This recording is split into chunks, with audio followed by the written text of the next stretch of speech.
everyone, welcome back to another video. We are here together again. We're going to finish off with part 2 of this Q&A.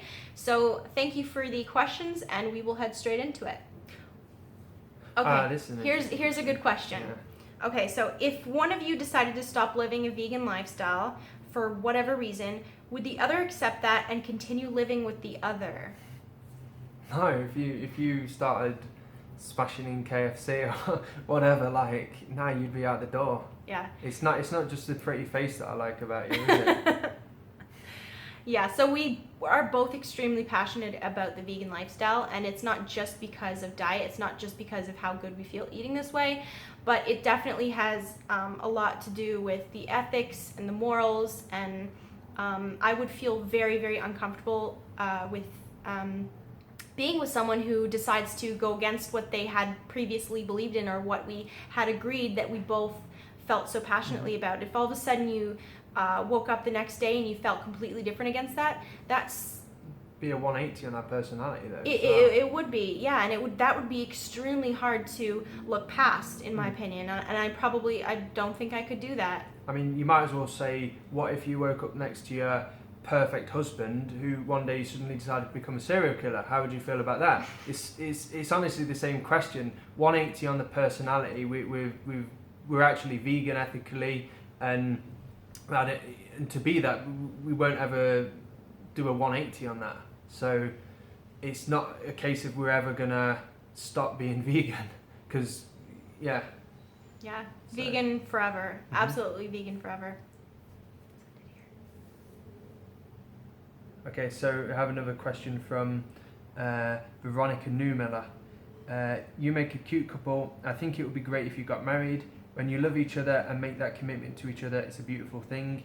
What do you both think about marriage? So I think this is one, I don't know if you've made a video about it, I can't remember, but no, I think maybe I have, I don't know. However, we both have the exact same opinion on this, don't we? And this is a very great video topic for us as well. But just, I think, short story, we're not that interested in marriage, especially the fairy tale that most people think of. We don't feel that we need a piece of paper to say that we love each other, or to say that we're partners, or anything like that. Short answer is, if ever we did get married, it would be for some legal reasons or whatever. Yeah, if we absolutely had to. Yeah. And from my opinion, my perspective, a woman's perspective on marriage, generally women are really excited about this, or even as little kids or little girls, you go around playing that game. Oh, you get dressed up and you pretend you're getting married, and I was never one to do that, and I hated the idea.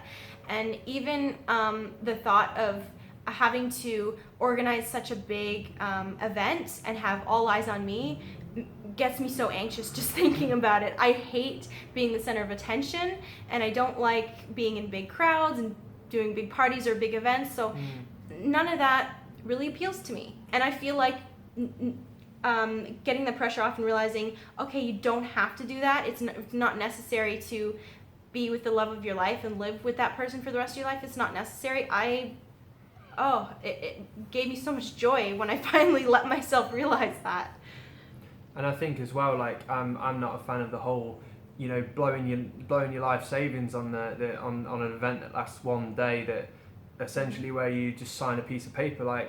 People spend thousands and thousands of dollars on these things, and for what? It's like you already love each other. You've told each other you love each other. You can even make a little Word document and sign it if you want, and have just your closest friends and family around. You don't have to have a party of the year, spend thousands of dollars so other people can get drunk. Simple as that. It doesn't appeal to me whatsoever. Okay, so we have a question here from Vegan Beef. Everybody got down on Joe B for calling out Durian Rider with his Sugar Mountain, but now everybody was upset with Joe is attacking the same Sugar Mountain. I have no clue what's happening with Joe anymore. I'm not in contact with him. I'm not really even in contact with Durian Rider as such since he's left Chiang Mai. So I don't watch Joe's videos, so I've no idea. So a question from Salty Paul 11. What made you think one day to just get up off the sofa and get a bike and fly to Thailand? So I'd already gotten off the sofa essentially, and I'd already got a bike. And Thailand was on the cards anyway. I was thinking I'll go to Thailand and, I'll be able to train, because I'd obviously started getting into the bike, and I was realising that it wasn't an ideal climate for me to be training in. It was raining, I was basically not training as much as I could be. And yeah, I just didn't feel as happy. And at the time, I really felt like I wanted to be around a vegan community, which I knew was in Chiang Mai, at least to start with anyway. So yeah, I decided as soon as I had some money together that I was gonna go to Chiang Mai in Thailand and train as much as I could.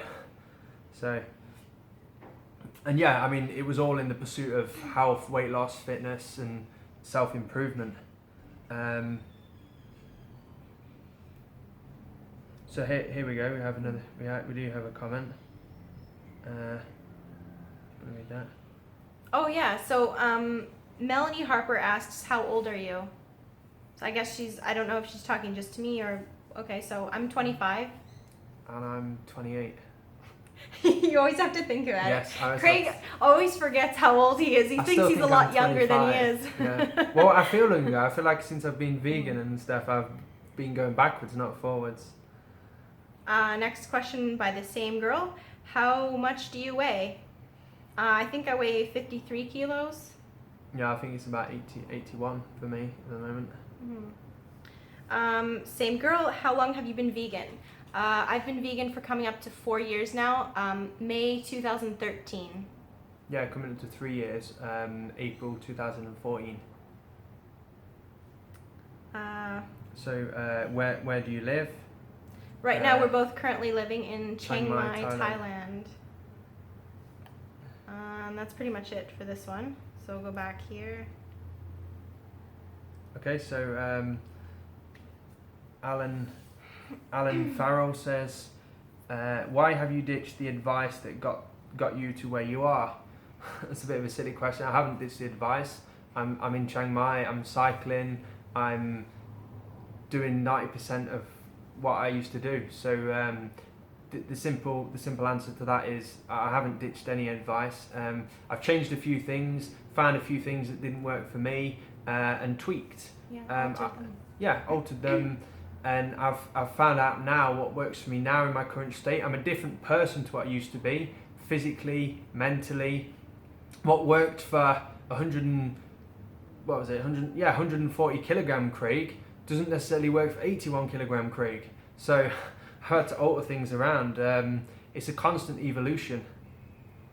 Read that one.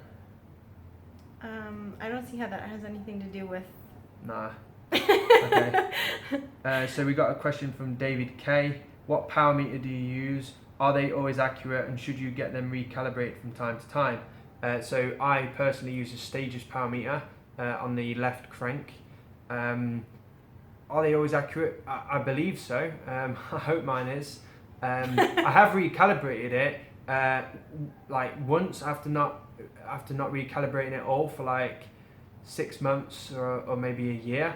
And no difference in power, so I guess it stays pretty accurate.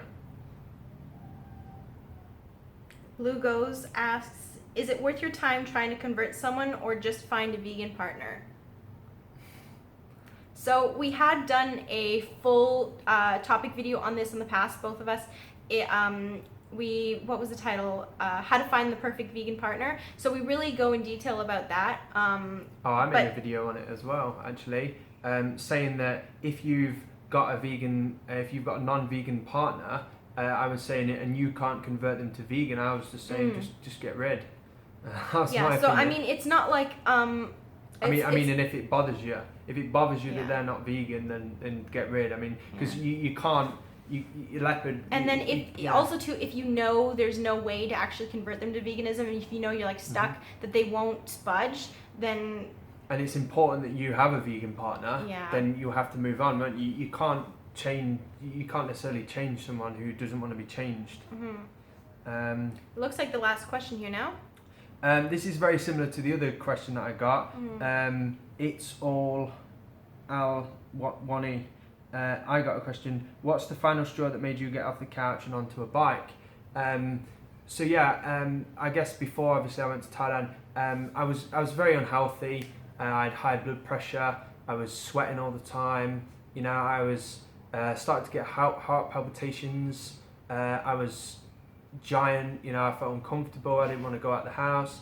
I could barely walk. I really can't think. There's so many reasons. You know, I couldn't get a girlfriend because I was so fat. Yeah, so there's so many reasons it got me. I just wanted to become healthy, and I knew that I wasn't living as my best version. I was a much inferior version back then. Mentally, you know, obviously I had a lot of what I have today, but I was just, yeah, physically, I wasn't, and even fitness-wise, I wasn't who I am now.